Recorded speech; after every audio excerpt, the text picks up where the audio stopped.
8 Simple Rules for Loving a Vampire by Simplified Emotions. Summary. "Look, Granger, watch out for the fangs," he said as she ravaged his mouth, picked her up and deposited her on the desk as she cooed and soothed the sharp points of his teeth. Draco whimpered and buried his face in her hair. "They're sensitive," she teased. Or, the trials of tribulations of dating a grumpy vampire. Rule number 1. Vampires don't interact much with the withering population, double so if they're ex-Death Eaters who live by themselves in a lonely manor. The first rule meant that Hermione Granger found herself at the gates of Malfoy Manor on a gloomy October morning, hair loose and swirling around her in the harsh wind. The manor wasn't as imposing as it was 5 years ago. The ground felt unmoving, the large hedges dark and dreary. It was a depiction of dark splendor, but it lacked the venomous air and stench of death in the absence of snakes. Could a home be sad, a residue of a broken past? Hermione wondered as she raised her hand to the iron-wrought gates. There was a shiver of magic, and the gates opened to a gravel drive. They walked down the long footpath, looking around the severe property. Eyes flicked between the cleanly cut but lifeless hedges, the brutish shadows of the trees as they thrashed from the wind, and the large curtained windows with no glimpse into what could be awaiting her inside. According to the report Hermione received in her job at the Department for the Regulations and Control of Magical Creatures, Malfoy had been turned long before his vampirism had been discovered. The Aurors called to the scene noted that Malfoy hadn't reported his condition and had been a vampire for at least a year. He had been fined for not disclosing his new magical identity, so Hermione sent a memo to Dean at the DMLE for a copy of Malfoy's case file to be sent over to her as soon as it was filed. How was it even possible? How was he feeding? What was he feeding on? He questioned the Aurors on it, but they told her that Malfoy was mute on the subject. Malfoy's statement told her he was more annoyed than penitent that his condition had been discovered. It also told her that he was the victim of the assault and not the full inebriated young man that had accosted him on his way to the Leaky to flew home from Diagon Alley when they realized his identity. Hermione thought the 4 young men who had accused Malfoy of being the aggressor in their altercation had a lot of nerve, considering all of them were injured when the Aurors came up on them. Hermione's heart panged when she realized they were Muggleborns, but she snuffed out the pity as quickly as it had appeared. They hadn't fought in a war to eliminate blood prejudice, so that people who hadn't even been old enough to take their owls could throw their colorful and striking assertions about Malfoy about and enact their own sense of vigilant justice. If the vitriol they spouted about Malfoy didn't convince Hermione of his innocence, then the medical report that documented Malfoy's rib contusions and bloody nose did. Hermione had never liked the cruelty of revenge masked as justice, and had taken on Malfoy's case as a top priority when he was being assigned a caseworker. All new magical creatures and other non-human or part wizards were required to register with the Ministry so that their status could be determined and their rights protected. Ironic, Hermione thought ruefully, that vampires should not be allowed to own what other wizards considered as quintessential to their safety. Hermione felt for her vine wand in her robes, feeling a guilty comfort for the safety that the smooth wood with a spiraling leaf design brought her. No matter their past, she pitied Malfoy for having his wand taken away simply because wizarding councils preferred arguing pointlessly about imminent danger should more powerful beings be allowed to possess something to channel their magic, while in the same vein insisting on protecting them because they were vulnerable in society. Hermione straightened her shoulders, determined to do the best she could in helping Malfoy adjust to his new life, and reminding herself of the reason that she joined the department fresh out of Hogwarts 6 years ago. To make real change.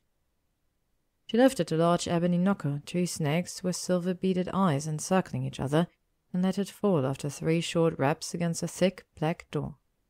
It was opened gently by an elder female elf wearing a red towel with enormous blue eyes.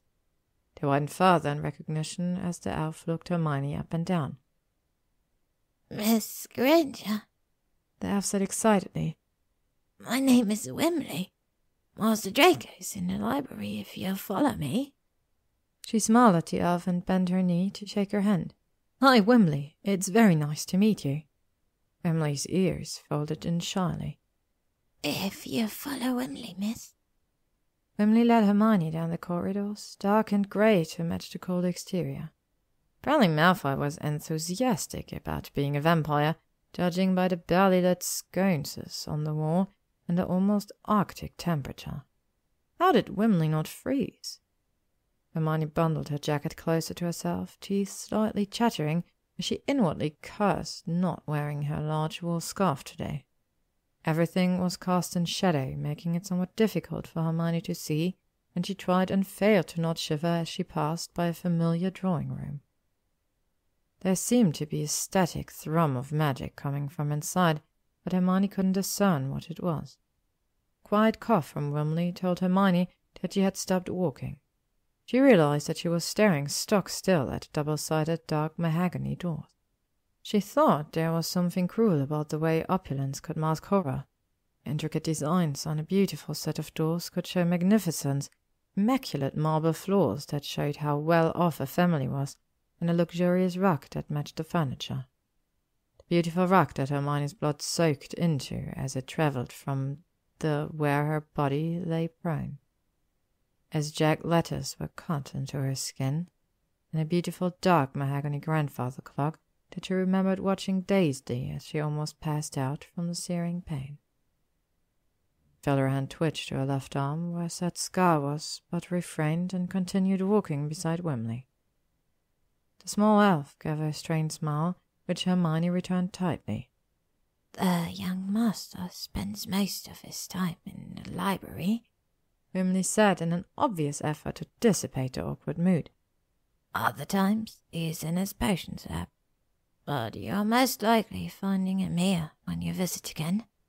She motioned, pointing to the double doors down the long hall as they turned a corner.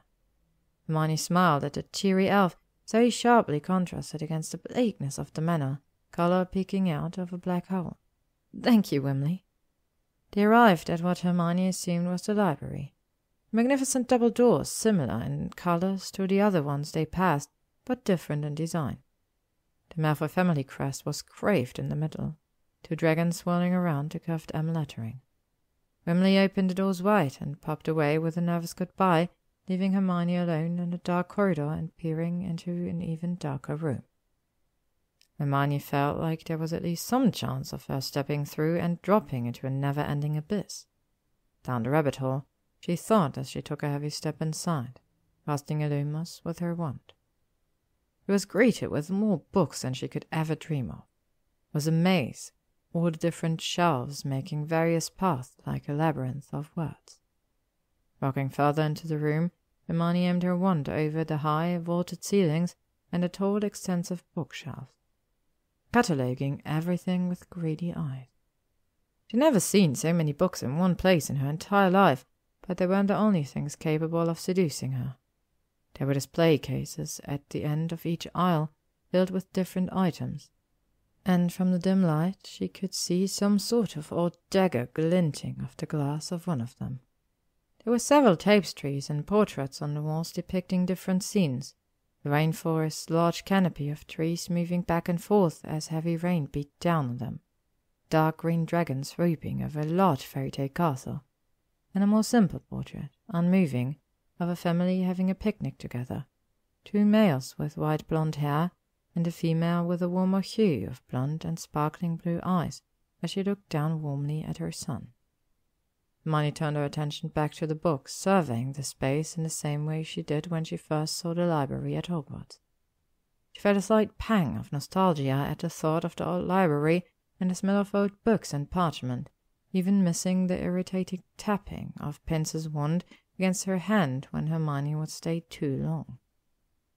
She knew she wouldn't mind getting lost in this sweet abyss in the same way she had lost herself in that one.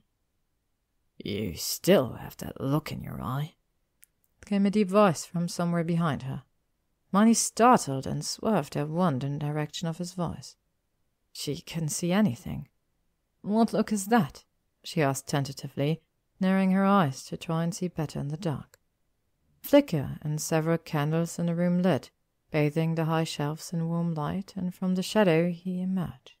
Both so much and nothing like the boy she had gone to school with. Malfoy had gotten taller, much taller. Not a product of adulthood, but rather the natural propensity of vampires to loom, she thought. And loom he did. Malfoy stalked more than walked as he came closer, curious gleam in his eyes as he surveyed her openly, without any sense of propriety, causing Hermione to blush under his leer. As if you could inherit all the knowledge of the world if you looked hard enough, he replied, his face a cool mask, indifferent to her discomfort. She scoffed, not replying, as she lifted her wand up to get a closer look at him. He could look her up and down as though she were nothing more than a piece of meat, and Hermione saw no reason why she couldn't partake in her own assessment of him. Malfoy had always been pale, but the man before her was almost luminous. Not unhealthy, his pallor had a vibrancy to it that was mesmerizing, but it was his eyes that pinned Hermione in place. A silvery, mercurial colour that almost glowed in the soft light. It was beautiful, something one would only admire from a distance rather than in close proximity, like a red rose with hidden thorns. If you walked too close, the cloying smell of the delicate flower drawing you in, you could fall victim to the tangle of thorns that sprung up on you when you reached out to touch the soft petals. As you were pricked over and over by the sharp barbs that surrounded you, you looked towards the rose and noticed that the red pigment was only ever blood. It was for this reason that Hermione felt her heart start pounding almost painfully inside her chest. You could almost hear the irregular beats in the deadly silence of the room. She continued staring at him, mapping the 6 years that divided them from their youth by analyzing his physical features. He had barely any of the typical features one might usually associate with the undead, although maybe that was because he had always been pale, and so it made little difference to his overall appearance. He was thin, which was natural for vampires because of their, well, unique diet, but his shoulders were broad in his white button-up, and made him appear lithe rather than bony. Malfoy was still staring at her, cold and passive. "It's cold," she said in an attempt to make small talk. "I hadn't noticed," he replied, his voice dripping with derision. She tightened her jacket around her before reaching into the briefcase slung around her shoulders. "I've read your file already, and I'm assuming you've been out the papers of your registration?" He nodded, looking bored as he stood with his hands in the pockets of his trousers. "You'll need to go to the ministry to file them." His lips curled. "Can I not owl them to the department? What is the point of the delivery system if I can't make use of it?" "Because we like to encourage interaction between all members of society," Hermione stated. "Am I now? Is that why my wand was revoked?" he bit out. He stepped closer, but Hermione forced herself to stay still. She could feel a puff of cold breath on the top of her head as he breathed, causing a shiver to roll down her spine.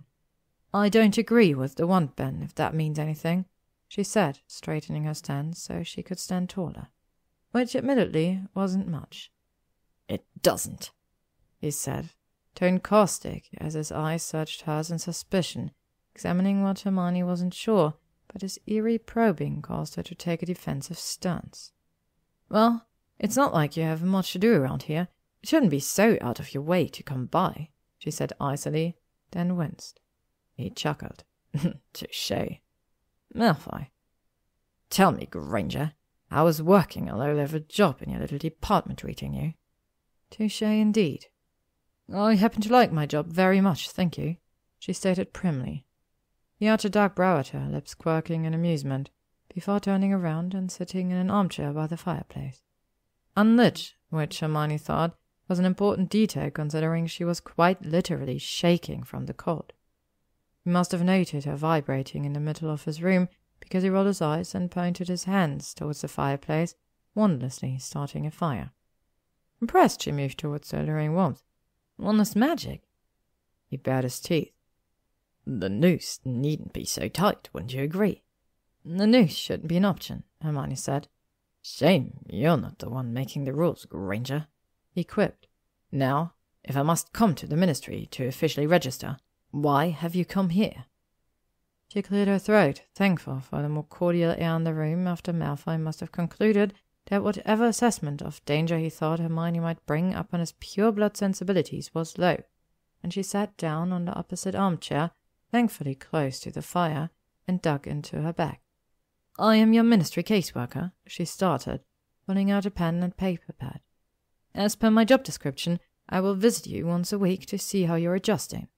To check up on me, he stated. To make sure you're acclimatizing, she corrected. And what does acclimatizing look like to the ministry? Should I join a club? Romance another vampire?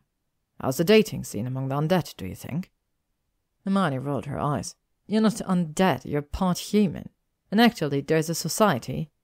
He waved a hand dismissively, interrupting her. Yes, I know. The Society for the Tolerance of Vampires, he said. The word vampire rolling off his tongue as if he had just eaten something sour. I've already received a letter from them. She tilted her hat up as she made cursory notes. And? The letter? He asked, giving her a cold, close-lipped smile. Oh, it and the guy they sent along made a rather nice kindling for the fireplace. Malfoy, you haven't even tried. I am perfectly fine being alone. I am allowed those allowances at least, he said, tone brokering no argument. She gaped at him for a moment. She thought of saying something else, but his tone could have cut stone. Sighing, she steeled herself to give in some slowly in the future during their weekly meetings. All right, she said quietly. This week is just for us to introduce ourselves and for me to inform you of the schedule of our meetings. I'm afraid I can't stay long today, but I will routinely arrive at the end of my work-day for our weekly meetups. Why? Hermione's brow furrowed. Why must we meet up? No. Why have a schedule checking up on me at the end of your workday, when all you have to do is pop in and make sure I don't have unsuspecting victims in my dungeon before you go to work? She huffed. You don't have people in your dungeons, Malfoy. And how would you know? Malfoy stood and placed his arms around both armrests, effectively caging Hermione in and leveling his face with her. His eyes were even more silver up close. She shivered at his cold breath. You should be careful, Granger, he said, his voice a dark promise. Vampires, after all, are parasitic and bloodthirsty creatures. She gave him a cold smile. I could say the same about all humans. Now, tell me what time works best for you each week so I can schedule it. Malfoy smirked again. That they are. I'll come by the ministry tomorrow, and as per your earlier description about my abundance of time, I am pretty flexible for meetings. He gave a dry chuckle as she grimaced, rising up and thankfully putting space between them again. Afternoons are fine with me, but you can arm me if we need to reschedule accordingly. Without another word, he turned towards the shelves and disappeared behind the stacks. Staying still on the chair for a moment to calm her upturned breathing, Hermione then rose to her feet, packed up her papers, and bid Malfoy a farewell, for which she rudely got no response, and walked off the manor grounds and apparated to the ministry. When Hermione arrived back at her office, she pondered how best to interact with Malfoy. It wasn't that she really thought Malfoy would hurt her. He never killed anybody during the war, and though he had been and still remained a Pons, he had been nothing more than a bully when they were younger. But there wasn't much knowledge of the behaviors of vampires. They were a secluded group, and Hermione suspected that, like all other creatures and non-human beings, people who interacted with them did so with an air of bigotry. Didn't know if observations of vampires' apparent impulsive and fervid behaviors were factual, or if people were just wary of them and therefore used any flicker of antagonism by vampires, or any magical creatures for that matter, to assume that they were naturally prone to violence. As Hermione glanced around at the endless stack of administrative work that somehow always made its way to her desk, she sighed. Somehow extra work from her colleagues in the department always made its way to her desk. She dipped her quill into some ink and started on the first paper. Case of a wizard who had been recently freed from the allure of a villa and was suing her for damages to his heart. And damages to his bank account, Hermione noted privately. It let out a wry chuckle as she took notes on the case while still pondering Malfoy. Specifically the issue of his bloodlust. Did he experience it to a degree she'd read about in the books, where vampires were almost feral in their desperation for blood? How bad were his symptoms even if he had been feeding? Was there anything she could do to help him alleviate his discomfort? Was it even uncomfortable, or did it thrill him? No one really knew how much or how little it would take for a vampire to lose their senses, and it was frustrating, to say the least. Hermione wasn't even sure if there were any innate differences in the temptation to violence that was different to normal witches and wizards. Vampires and other creatures tended to form packs or covens to build community in a world that ostracized them for their differences, therefore making studies on vampires woefully sparse. She decided that she would have to properly research the proclivities of vampires. She would research the proclivities of Draco Malfoy. Hermione looked up at the clock in her office the next day. She'd finished her workday only 4 hours later than usual, which was an improvement.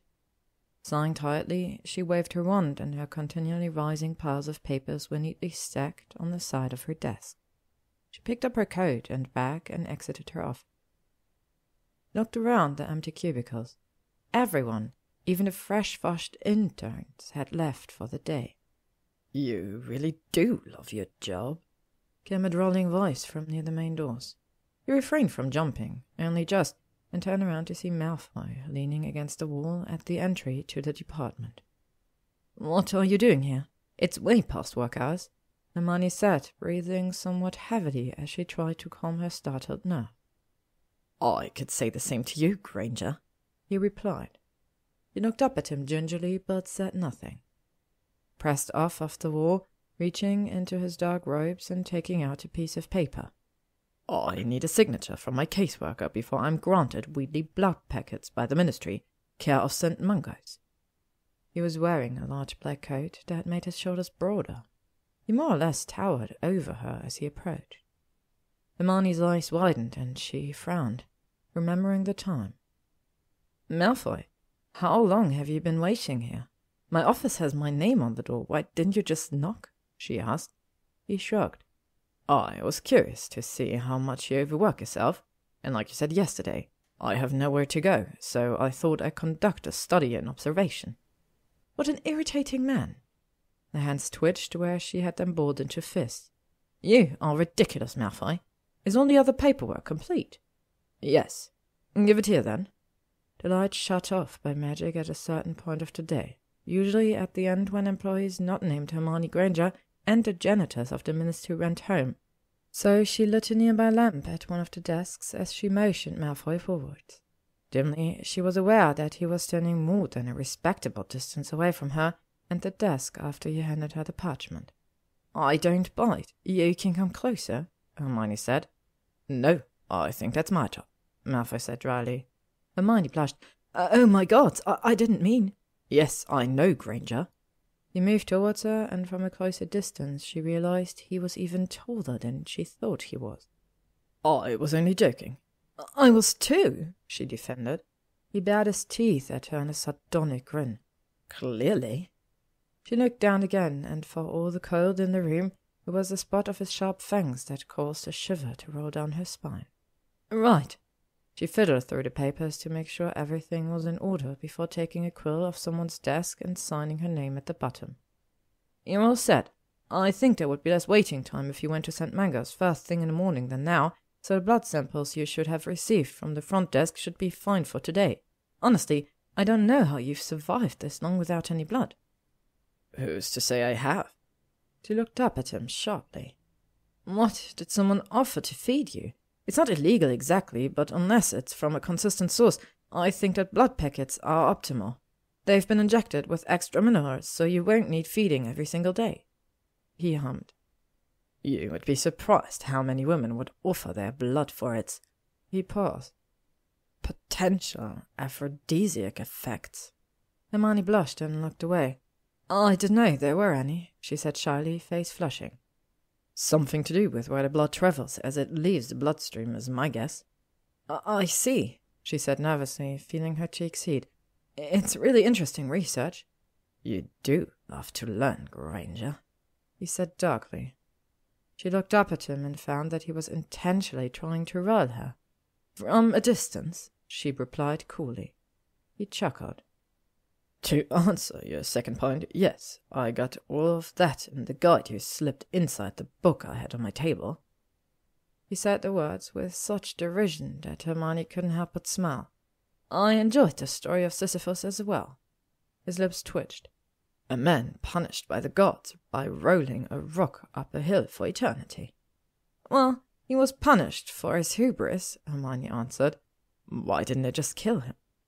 Hermione crossed her arms and faced Malfoy more fully. A greater punishment than death is forcing a person to live through life and contemplate what they've done wrong. Can a person really contemplate what they've done wrong if they don't have a chance to learn something new, to unlearn the past? She narrowed her eyes. No, you think being bitten was a punishment, Malfoy? I know it was, but that has nothing to do with Muggle philosophy. The vampire who bit and turned me had a son who was tortured and killed by my father during the war. He thought it apt to mix blood for blood loss. And if the bite was not an unfortunate turn in my relationship with mortality or lack thereof, I would appreciate the metaphor more. Hermione's eyes widened. He had known the circumstances of his turning. I'm sorry, she said after a heavy silence. It was all she could say in reply. She felt her earlier defensiveness drop a little when she thought about how bad she felt for him having to deal with all of this alone. He sneered at her. I don't need your apologies, Granger. Please don't give me those doe eyes. I'm hardly a victim in all of this. I'm still sorry, hoping he heard her sincerity. He gave her a terse nod before looking away. She bit her lip, thinking of something else to say. Do you believe you're bearing the sins of your father? She asked before her brain caught up with her mouth. He wanted to slap her hands over her mouth for how intrusive the question she asked was. He stood for a moment before looking at her again and smiling, but it didn't reach his eyes. I have plenty of sins on my own block, Granger. She nodded, understanding that disagreeing with him was not the best method to use if she wanted to be a good caseworker. I've always found it interesting that muggles and wizards both have conceptions of fate, she said instead. He gave a bitter laugh, and there was an inscrutable expression on his features. Sighing, she handed him the papers. I'm truly sorry that this happened to you. I don't believe there is anything wrong with being a non-human, but it doesn't mean you should have had the choice taken away from you. He looked away, not replying again. Where did it happen? She did not need to ask what it was. After looking like he wasn't going to answer, he spoke. I moved to Germany after my year in Azkaban. There was a university in Heidelberg where I registered as a muggle and studied for 4 years. What degree? Hermione found the idea of Malfoy and muggles so odd, she experienced a fit of vertigo for a moment. History. She packed up. I love history, Hermione said. He rolled his eyes. I never would have guessed, Granger. Hermione stood straighter, preparing her argument. There's a lot to learn about the consistency of human behavior in different historical events, she said, hearing the rising frustration in her voice. He was going to be such a difficult man to talk to.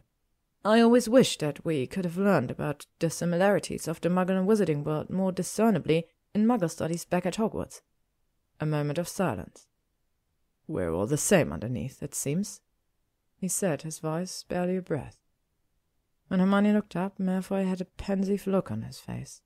She stared at him, dark bags beneath his red-rimmed eyes, slumped shoulders, hollowed cheeks.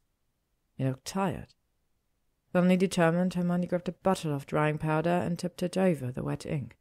Rolling up the parchment, she handed it to Malfoy, who took it with a nod before tucking it into his robe. Would you like me to go to St. Mungo's with you? Hermione asked. While I imagine having one of the Wonder Trio with me would speed the line-up, I think I can manage a hospital visit on my own, Granger. I'm only offering. I'm your caseworker after all, she stated. That you are. Now, while you do frighten me and every person who crosses your boshy path, I think I may yet survive an encounter with the stuff at St. Mungo's. although my eyes really do not appreciate the lime green robes the healers wear." She bit back a smile. "They are rather bright," gave a small smirk before peering over her shoulder into her office. "Are you done for the day? Or night, I should say?" She rolled her eyes. "I am. I was just leaving before you arrived." He nodded. "I will escort you to the flue." Hermione couldn't help the smile that broke out on her face. Pure-blood mannerisms in a vampire. Surely there was a joke to be made there. "Thank you," she said instead. Hermione picked up her coat and stood it on, waving her hand to close and lock her office. She picked up her bag, slightly grunting at the heaviness of it as she placed it across her shoulders. "Why don't you cast a featherlight charm?" Malfoy asked from behind her.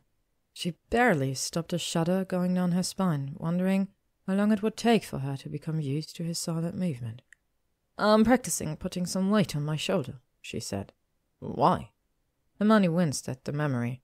"I was visiting a werewolf pack to present a new treaty detail in legislation I'm helping to draw up, and it looked like I came during a feud between two packs. Things escalated, and they got into a brawl. One of the werewolves who was shielding me got pushed to the ground, and I was attacked by a younger werewolf who was stressed and agitated by what was going on," she explained. Malfoy's eyes widened in horror. "It wasn't the werewolf's fault," Hermione continued, adjusting the bag again. "He was recently bitten and had turned earlier in the month because of some genetic mutation that no one was aware of. His emotions just gotten the better of him." He went paler, if it were possible. "And your shoulder?" Hermione turned her head towards her shoulder. "He broke my shoulder with his hand. It's mostly repaired. There are a few scratch marks that are healing, but I mostly only have muscle stiffness now." She turned back to him, amused. "He actually visited me." Smile failed when she looked at his face. Malfoy looked pained. "Malfoy?" He looked at her sharply before his face contorted into a blank mask. Hermione took a step forward, but before she could say anything, he gestured towards the door. "After you," he said stiffly. Hermione stood for a moment longer, then moved towards the door. Walking on the black glossy floors to the lifts, Malfoy's billowing robes brushed against her legs, and they were freezing. He wondered if he was cold to the touch. They got into the lifts, and Malfoy gave her a wide berth.